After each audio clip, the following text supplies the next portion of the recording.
Whatever. Hi Playmates, it's Airstars. How is everybody doing today on this fine day? Here you're seeing one of the rarest occurrences on Exos for me, which is actually getting a full 3-round Air Squadron battle, and a heart-throbbing one too. By the way, if you're on Reddit, there was some heated debate about the temporary shutdown of Air Squadron battles.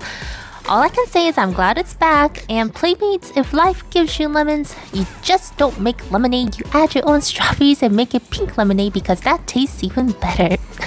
Anyway, there's two things that I want to chat about with you today. First is the new trailer for the next season, and second is about what type of heroes you should have in your team as we're moving into the next season. First, let's just talk about the trailer, okay?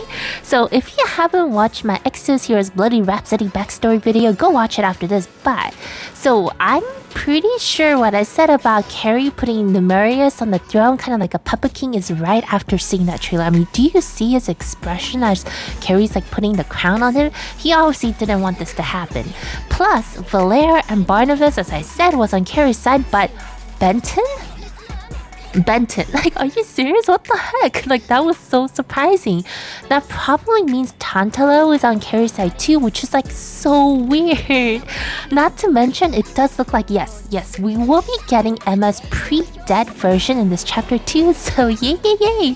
And this may mean, like I had mentioned, Baelish will probably go against Carrie based on what she did to Emma, so I'm really excited to see what kind of happens there, what kind of tension there is. So I think that's what's going to be happening in the story in this chapter, and so I'm really excited to kind of see their dialogues and all the tension and everything that's going to be going out. I really hope that they do a really good job on the war scene when they're actually fighting. But let's get into the gameplay a little bit. So I was contemplating on doing an account review since new gameplay features like silver fatecores are going to be coming out, and obviously the infamous rank 2 gear. But who wants to talk to me about several minutes about what kind of heroes I have, signature force, Faker, blah blah blah.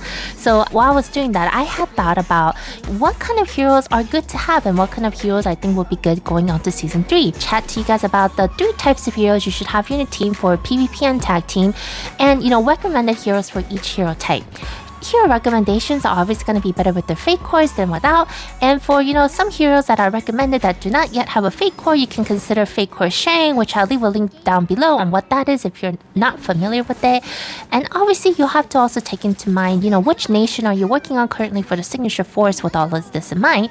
But with everything that the Exos Heroes gameplay experience has to give you, just hear me out and leave me your thoughts below in the comments about what kind of hero recommendations you have, and subscribe to and become a playmate so you can be a part of our gaming journey. First, I think you should work on getting a max element enhanced AoE hero, preferably fire, water, or nature. We still don't know what type of gear system the rank 2 will have, but I feel like it'll be even more important than ever to have the capability to break heroes fast. Now, as far as I've seen, many players are putting red guardian stone sets for the HP boost, water for the defense boost, or nature for the HP and dodge boost. So obviously if you want to break them fast, AoE is the way to go. Recommended heroes for fire are, Annie, Scarlet, Sabrina, Magi, Xeon, Corgi is pretty good too, and so is Carlos.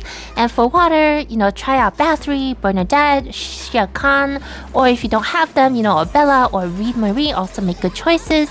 And for nature, it's a little bit less, but we have heroes like Rhea, Janai, Aiden, Tylia, and Benton on your arsenal if you want to go ahead and get some AoE heroes to break those opponents as quickly as possible. Second, I think you should really work on getting a max defense line unleash potential support hero for the 30% AoE reduction, or a defensive hero with the defense unleash potential for the 15% AoE reduction, mainly for the before mentioned fact that you'll be seeing more AoE heroes lately. Now, I like to largely categorize support heroes into, healers, revivers, and debuffers, and you can really choose one based on your playstyle and your nation synergy.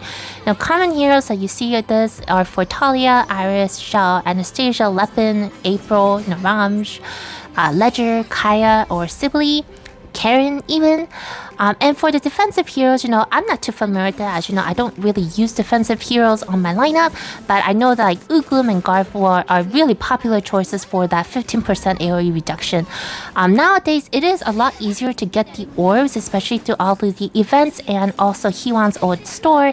I also have a video on that if you want to check it out. So collect your orbs and really work on, unleashing the potential lines to get these boosts so that you could go ahead and give those reductions to your team. The third type of hero is a skill reset hero, and this might be a little controversial, but I really do recommend it.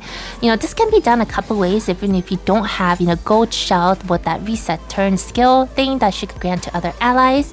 There are heroes that naturally have a reset on their skill, like Jin, Kirina, Ventao, and Yao. Oh wow, that actually kind of rhymed. That's pretty cool.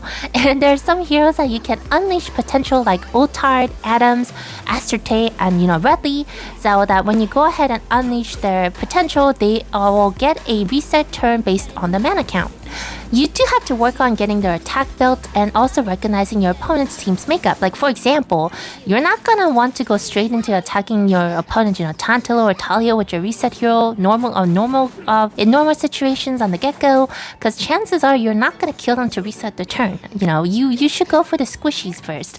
Or if there's a battery on the opponent's team, save the reset skill until Tranquil is gone and little things like that. As cruel as this may sound, as sweet as we are, but as cruel as this seems, this makes it into like a little lottery game where you first start out lucky by guessing right, the hero that your hero can take out in one hit and get another turn. But you also, by doing this, kind of think a little bit more about your opponent's team composition and learn in general about the build-up of the heroes that the Exos world has to offer. That makes the game a little bit more interesting too. Overall. Anyway, that's all the spew for me today. What type of heroes would you recommend for new and existing players to build up? Let me know in the comments below. And if you like random gaming content, please consider leaving a like, commenting, and subscribing. I post every Wednesday and weekends.